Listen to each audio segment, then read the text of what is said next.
This is the first known image of Jesus. A scratched graffiti of a man with a donkey's head nailed to a cross. It was etched into the wall of a school building on Rome's Palatine Hill around 200 AD. The writing scrawled beside it mocks a Christian called Alexamenos for worshipping his god. When Christianity first appeared on the scene, the Roman world didn't know what to make of it. It started with the birth of a Jewish boy in Bethlehem.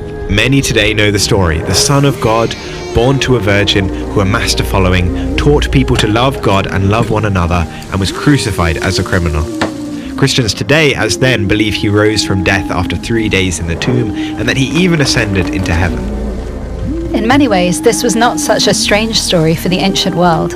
Romans were familiar with divine beings walking the earth. Among the heroic sons of the god Zeus, Perseus had been born to a virgin, Asclepius had been a miraculous healer, and Hercules had suffered and died and ascended to heaven as a god. In their own day too, it seemed that in the Roman emperors, the sons of God again walked among them. But the idea of worshipping a crucified criminal was deeply unsettling, and so were the worship practices of the people associated with this, the Christians. They were destabilizing the social order, meeting in secret, and gaining converts fast. Today, this once disconcerting Jewish sect is one of the most recognizable and widespread faiths in the world. But it wasn't always like that. Join us in this video as we explore the first 150 years of Christianity. Who were these first Christians? Why did they make the Romans so nervous? And what were they really like? In 112 AD, the Roman governor Pliny the Younger sat down to write a letter to the Emperor Trajan asking for advice. He'd been receiving complaints from across the province. People were coming forwards and denouncing the members of a peculiar new Jewish sect to be tried in court. Pliny the Younger was the governor of the Roman province of Bithynia Pontus, today's northern Turkey. He'd been brought up by his uncle, the famous natural historian Pliny the Elder, who had been killed while investigating the eruption at Vesuvius.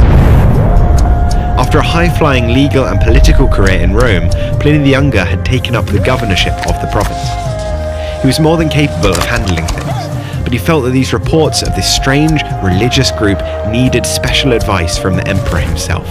You see, Christians were refusing to participate in key elements of Roman life. The Roman world was filled with gods. They ensured the empire's prosperity and protection. Their temples and shrines and the public sacrifices in their honor were part of everyday life, binding communities together and maintaining the gods' favor. But Christians wouldn't offer sacrifices or salute shrines or even attend public festivals. They were never seen at the theatre or the games, and they would turn down public office and even decline dinner invitations, because all of these involved worship and sacrifices to the Roman gods. To Roman officials, this wasn't just antisocial, it was dangerous. The Roman historian Tacitus, a close friend of Pliny's who governed the neighbouring province, accused Christians of a hatred of humanity. To the Romans, they were atheists, whose refusal to worship any of the Roman gods risked divine punishment for everyone. And worse still, they seemed to be everywhere and growing. While Christianity had begun as a small Jewish movement in Jerusalem, it hadn't stayed there. Jesus' disciples, known as the Apostles, had been spreading Jesus' message across the Roman Empire and beyond. We'll talk about where the Apostles went and what happened to them in another episode.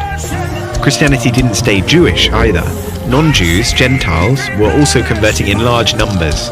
Christians could be anyone, anywhere. And that really meant anyone.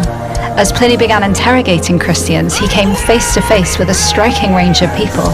People from the city and the countryside, men and women, slaves and Roman